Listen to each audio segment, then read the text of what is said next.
You're listening to an archived Cabral Concept podcast. After listening to this show, check out the most up-to-date podcasts available at stephencabral.com/podcasts or search directly on iTunes. And now, welcome to the Cabral Concept, where board-certified naturopath and integrative health practitioner Dr. Stephen Cabral shares how he was diagnosed at the age of 17 with a life-altering illness and given no hope for recovery. It was only after studying and traveling all over the world did he discover how to combine ancient Ayurvedic healing practices with state-of-the-art naturopathic and functional medicine to fully rebalance the body and re-energize it with life. It's time to discover how to get well, lose weight, and finally feel alive again. And now, here's your host, Dr. Stephen Cabral. Hi, everyone, and thanks for joining me here today on this Friday review. Excited to be able to talk with you about the best of the week, a couple podcast interviews I was just able to do. One on healthcare entrepreneurship, another one on the rain barrel effect, the theory of it, and actually how our body begins to accumulate toxins over time and what to do about that. I also want to share with you some new research, 3 specific studies that I called out for you that I think will absolutely help you and benefit you in your life, and of course, teaching that to others.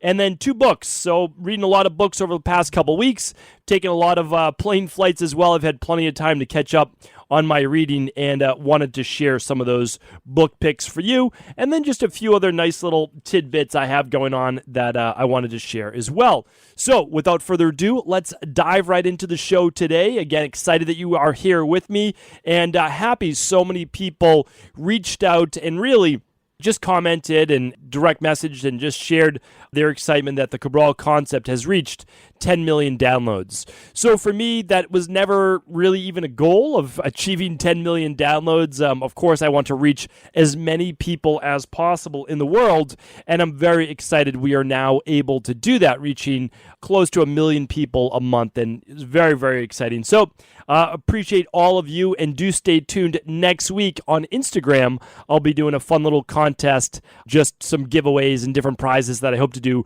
more of in 2020 as well. So check that out, end of the month celebration for our 10 million downloads celebration. And this week, if you've been tuning in to equilibriumnutrition.com, you will have seen that we are celebrating National Chocolate Day. A lot of people do this because how many people out there love chocolate? So many. And one of the research actually studies that I'll be bringing you today was done in Boston, right outside actually of downtown Boston at Brigham and Women's Hospital, and on chocolate and memory. And that's something that we've been talking a lot about with the brain lately this week. So I've got one book, just a refresher, and I also have a nice little research study on that. So if you didn't check out this week's podcast, I can't recommend enough going back, tuning into those from the week, because we did a part 2 on the brain, the aging brain, and how to make sure your brain doesn't age.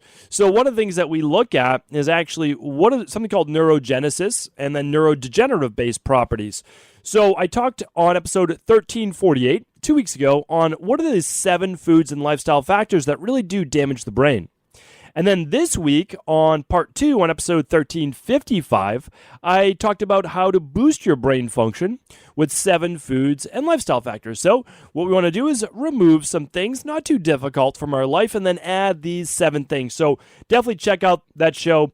On Monday, we went over 5 ways to become mentally stronger so that whatever goal you set for yourself, you can and absolutely will achieve it.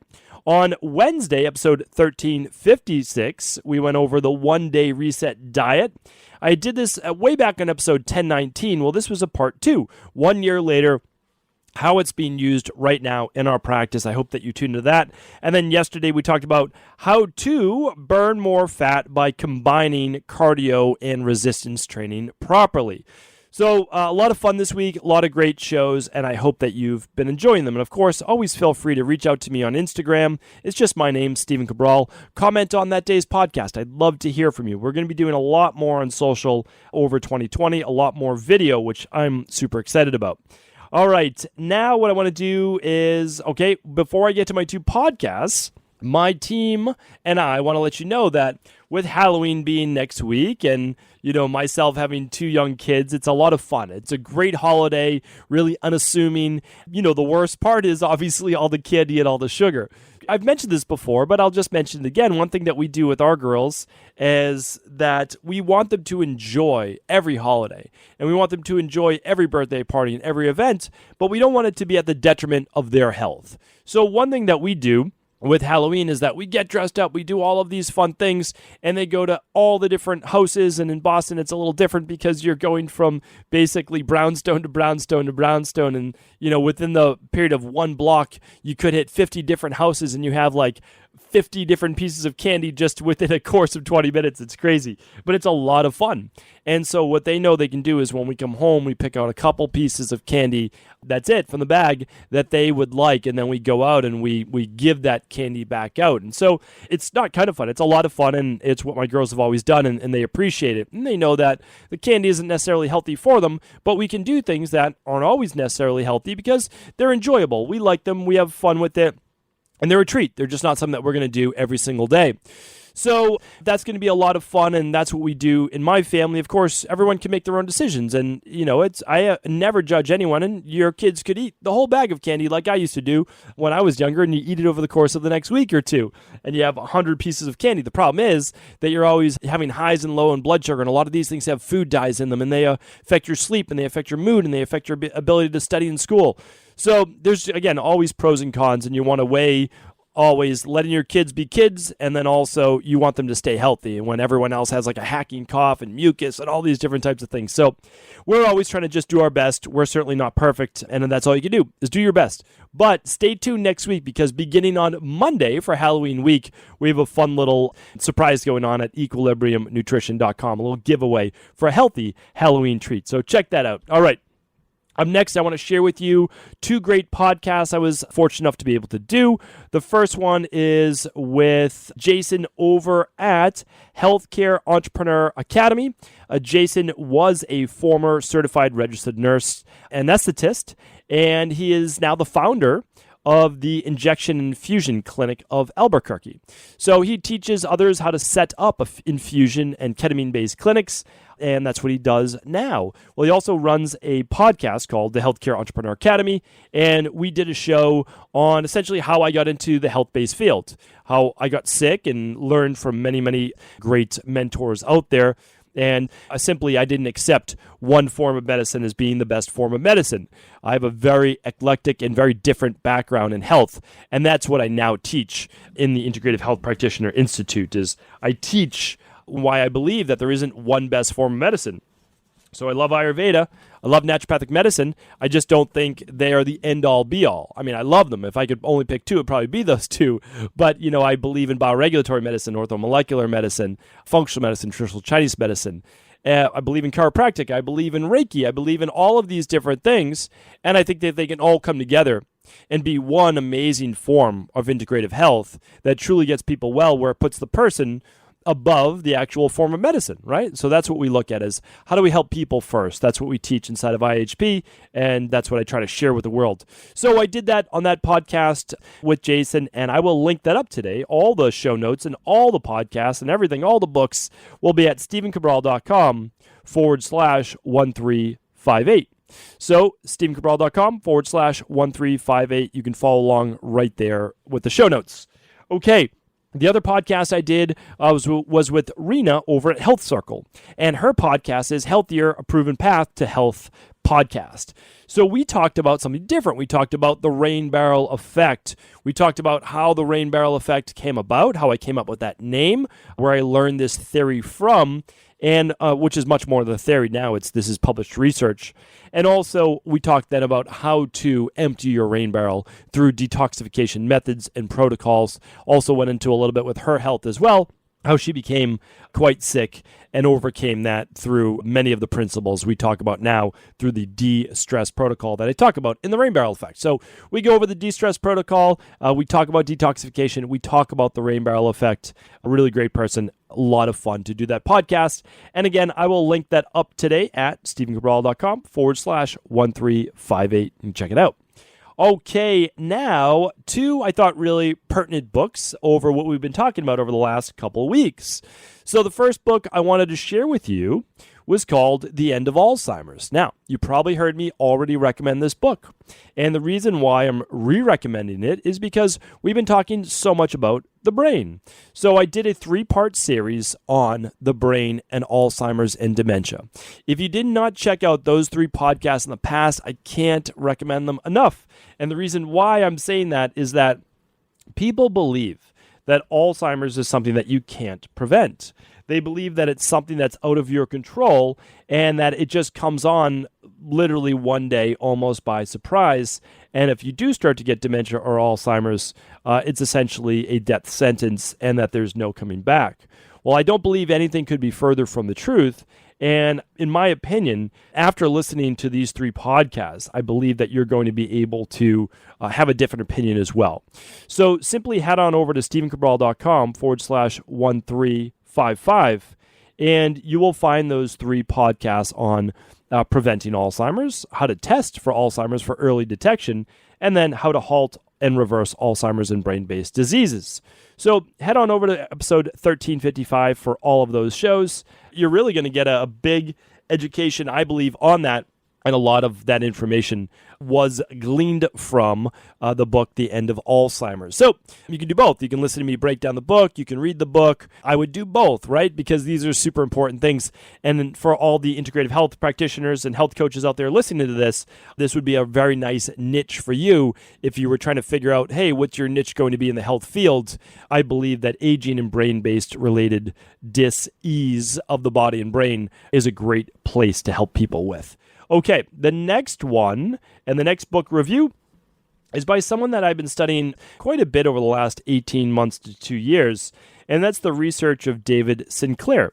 He's a Boston-based scientist, and he is a PhD. He's working, I believe, in conjunction with MIT and his lab, and he wrote a book, his first book, I believe, although don't quote me on that it's his first book, but it's his latest book called Lifespan.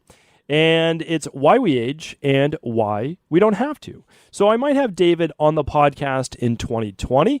I would certainly like to be doing more interviews in 2020. I really do hope to. A lot of people ask why I don't do more interviews. Well, the truth is that my schedule is packed from when I get in the morning to when I leave at night to go home and hang out with my family. Like every minute of that day is scheduled. Now, I do have time in there for workout and I have time in there for my lunch and my walk, but it's all scheduled in there.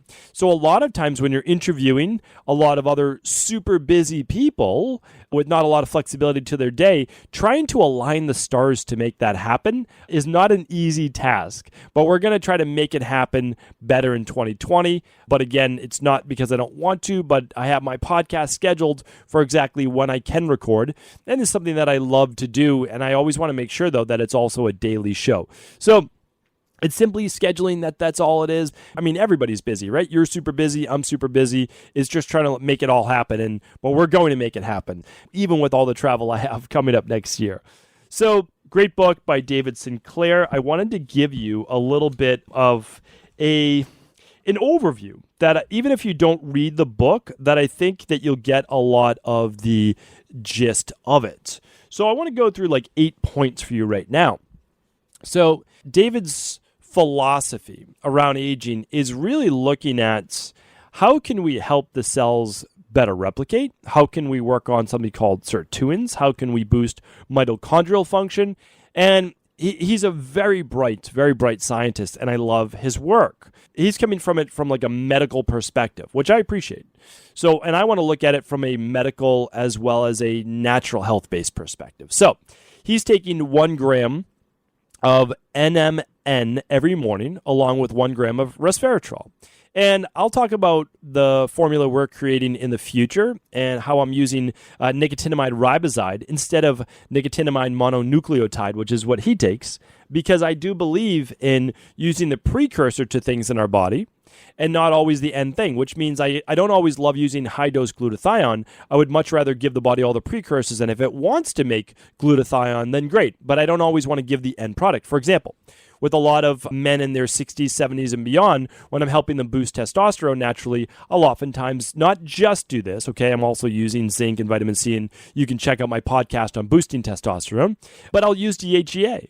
Now, I won't give testosterone, but DHEA will allow, as a precursor, to make more testosterone naturally. So anyway, but I do agree with resveratrol as well. Some of the best versions right now are transresveratrol, but in the future, I expect the delivery method to be even better, and we won't even have to take as much. He also is recommending a gram of metformin. You've heard in the past about my research and showing that items and herbals such as berberine could be as good, even better, and more natural. He also recommends taking vitamin D. He takes vitamin K along with that, and again, we use all of these in our daily nutritional support, so you're getting those, plus some extra vitamin D, especially since David, like I, lives in Boston. And then he's taking 83 milligrams of aspirin. Again, I'm not big on aspirin because of internal bleeding. I understand why he does it for blood thinning. I'm just much prefer natural blood thinners, such as some fish oil, omega-3 oil, if you want to use a vegan-based variety, or even some cayenne capsules or cayenne pepper. But again, we're on the same page. He strives to keep sugar, bread, and pasta intake as low as possible. He gave up desserts at age 40, although he does steal some treats or tastes. I try to skip one meal a day, this is what he says, or at least make it really small. So, and I agree, we do a small breakfast, and that breakfast is a smoothie, easy to digest. And again, I do an all-day fast on Monday until dinner. Every few months, his phlebotomist comes and he looks at his biomarkers. I think that's amazing. And then he'll moderate his diet and exercise based on those biomarkers. He tries to get lots of steps every day and walk upstairs and go to the gym most of the weekends with his son. Lifts weights, jogs a bit, and then goes to the sauna and then does an ice-cold pool. So again, same page. Totally agree. Not overdoing exercising, but making sure that you are exercising and getting plenty of walking every single day. He eats lots of plants. He essentially avoids all meat, but he will do a little bit of meat if he works out that day. He doesn't smoke. He avoids plastic, microwaving plastic, excessive UV exposure, X-rays, and CT scans, which could include mammographies or mammograms as well. Obviously not for David, but that there's radiation with that, so I'm sharing this with everyone. He tries to stay on the cool side during the day and when I sleep at night, and that's we talked about that before from a thermogenic and immune-based perspective, heating the body back up when it's cold, and then aims to keep his body weight in a healthy range for a healthy BMI. So this obviously that's just a snippet from the book, but overall it's great research and it gets your mind going. He says all of this is theory, and it is about anti-aging, but on the bright side, that nicotinamide riboside is based on vitamin B3, niacin, and we know that helps with everything from mood to energy and depression. So really, really great, and worth the read. It's interesting. It really is, and I look to have David on the podcast because he's very well spoken and he's a very brilliant scientist. So about a 300-page book. Certainly, you can add that to your reading list. All right, couple research studies for you today, couple hand-curated ones for you. And why don't I skip to the chocolate-based one, right? The chocolate-based one, us having our little 10% off this week through Sunday for National Chocolate Day. But really, the real reason that I'm doing this is that we've been talking a lot about the brain lately. And one of the things that helps with neurogenesis and the improvement of brain function as we age, believe it or not, was dark chocolate. So this was a small study, but it was published in Neurology. Like the Journal of Neurology is a very well-known and prestigious journal. So although small, there's multiple studies on chocolate and cacao and cocoa powder, chocolate powder, as being very beneficial for memory.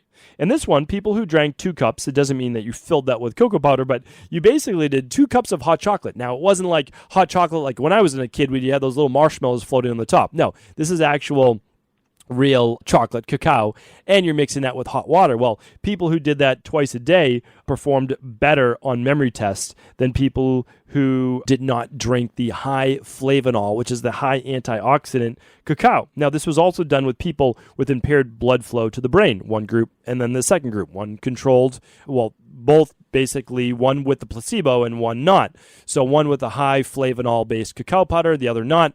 We had improved brain flow to the brain with the high cacao. So again, what does this mean? Well, just like I talked about on this past Tuesday's podcast, which was episode 1355. Adding, again, this is if you don't have histamine issues, if you don't have sensitivities to chocolate, adding some chocolate back into the diet, if you chose to, a couple squares of dark chocolate could be highly beneficial for the brain and the body. Again, remember, these are low sugar, and I would go for above 75% dark chocolate. That's what I would do. Okay. Next up, I want to go over REM sleep and the depression link. This, and again, I'll link all of these up at stephencabral.com/1358. stephencabral.com/1358. So this was on REM sleep and depression. REM sleep is rapid eye movement stage of sleep, and typically people can get into 3 to 4 cycles of this deep sleep per night. But those who lack good REM sleep, REM sleep, is associated with insomnia, which inability to get into a nice deep sleep. Those people who wake up too often during the night, that counts as well. It's not just difficulty falling asleep, but it's also staying asleep. Check out my podcast on sleep, how to test for poor sleep, what the culprit may be, and then, of course, using our deep sleep protocol, ideally the ultimate deep sleep protocol. All right, so let's see what it said. REM sleep is also thought to be involved in the regulation of emotion. So poor sleep make it harder for people to overcome emotional distress, raising the risk for anxiety or depression.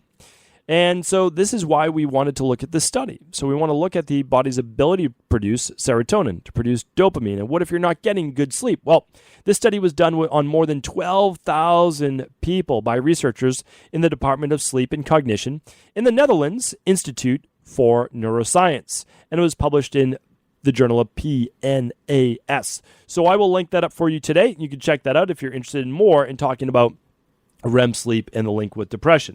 Now, the last research study that I wanted to bring you today was on autoimmune disorders and processed food and the link. And this is extremely important because we just think that autoimmune disorders come out of nowhere, and they don't.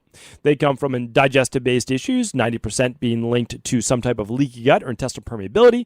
And if you haven't run, those tests such as the complete candida, metabolism, and vitamins test, or the bacteria and parasite stool test, or the food sensitivity test, I can't recommend that enough. Because it's saying right here, processed foods are linked to autoimmune diseases. Long-term exposure to the additives in processed foods, including glucose, sodium, and fat solvents, are associated with weakening the intestine's resistance to bacteria and toxins. This weakening can contribute to the development of autoimmune diseases such as type 1 diabetes, celiac disease, lupus, and multiple sclerosis. This does not prove cause and effect, but you should consider eliminating processed food from your diet, especially if you have an autoimmune disease or a family history of one.